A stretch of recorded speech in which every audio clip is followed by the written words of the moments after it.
The first time that I noticed anything awry would have been Canada Day in 2014.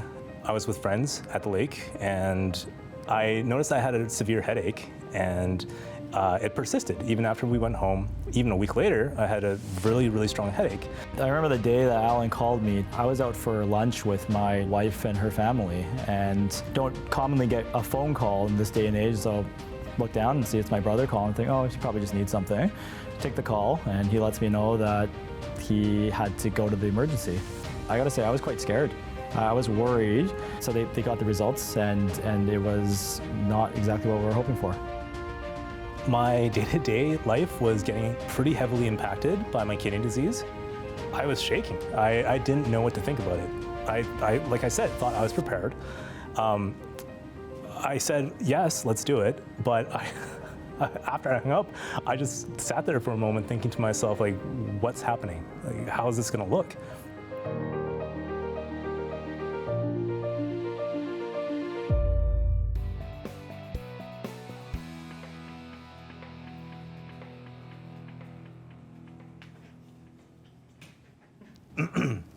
Hi, Alan. Welcome to Plugged In. Can I get you to introduce yourself to our viewers? Of course.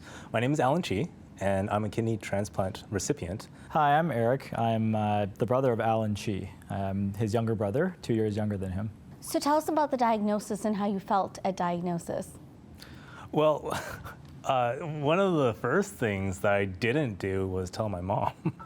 So when I was in the hospital and they admitted me, I think I messaged Eric, my brother, to say, don't tell mom, because I didn't know the true severity of things yet, and I didn't want to worry my mom unnecessarily. And so we really waited, I guess I really waited until a point where I felt like this was kind of how it was going to shake out. When we heard about the diagnosis, we had already spent a couple of days with Alan at the hospital, and we were, hanging out with him, trying to keep his spirits up, but we're also curious as to what the actual underlying reason was. It was a bit of a roundabout process. There was a bit of confusion as to whether or not there may have been a clerical error when my blood results were received. But by the time that it was ironed out and we knew for sure that the results were mine, we heard from the physician and Alan that the diagnosis was chronic kidney disease, and specifically IgA nephropathy. It was almost relief, because in my mind, it potentially could have been worse. We were also kind of relieved to know what was going on, because I think we had a lot of questions swiveling in our heads, thinking about what the implications might be and what the long-term consequences and all that. And kidney disease is something that I feel more confident about than maybe some of the other things that were ringing around in my head. So to know exactly what it was and to think about what treatment plans there may be and start going down that route instead of just questions in our head, I think was a little bit relieving, but also daunting too, knowing that it's a chronic kidney disease and it could progress pretty significantly and end up progressing quite significantly. Initially, after diagnosis, I was actually admitted to the hospital due to extremely high blood pressure and what was called a risk for a cardiac event. And so it was a bit of a shock and a little bit scary, but very quickly, with the help of the amazing staff that were taking care of me, I was reassured that it's not a major issue, we'll get through it. And I started doing a lot of reading on kidney disease. We started to Google like crazy about just different chronic kidney diseases and the relation between one or another, and you hear about the more common ones, but this one, IgA nephropathy, what sounded like it came out of, like I had never even heard of it before. We had no past cases of kidney problems within our family.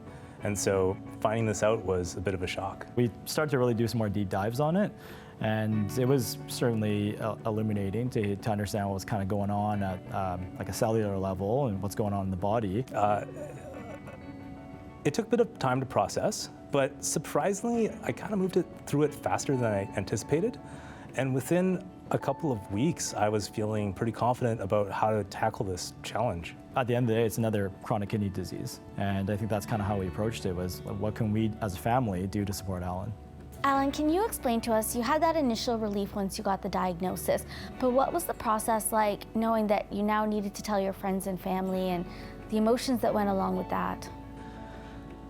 I wasn't super keen on sharing for the sake of sharing, at least at the beginning. But later on, as I realized that this is something that could potentially affect plenty of people, I first urged people to get checked And then I kind of shared a little bit more about what my diagnosis looked like. But ultimately, when I did go to my friends and family to talk about it, they're all very supportive and they were very curious, which was great because that curiosity might be the difference between them, ending up in the hospital unknowingly versus catching it early. Did you have to go on dialysis? I did. By the time that I required dialysis, my day-to-day life was getting pretty heavily impacted by my kidney disease. I was getting a condition called gout regularly for spans of months at a time. And the unfortunate part about gout is that it creates effectively arthritis in various joints in your body. And so it was a huge relief to be able to go into dialysis because it would help me manage the gout to a better extent. Hey everyone, thanks for stopping by Kidney Plugged In. If you liked the video, please give it a thumbs up. And while you're at it, don't kidney around, hit that subscribe button right now. It helps us out a ton. If you want to check out the next part in the series, click here. If you'd like to watch other inspiring and heartwarming patient stories, well then slide on over here. Cheers, and we'll see you next time on Kidney Plugged In.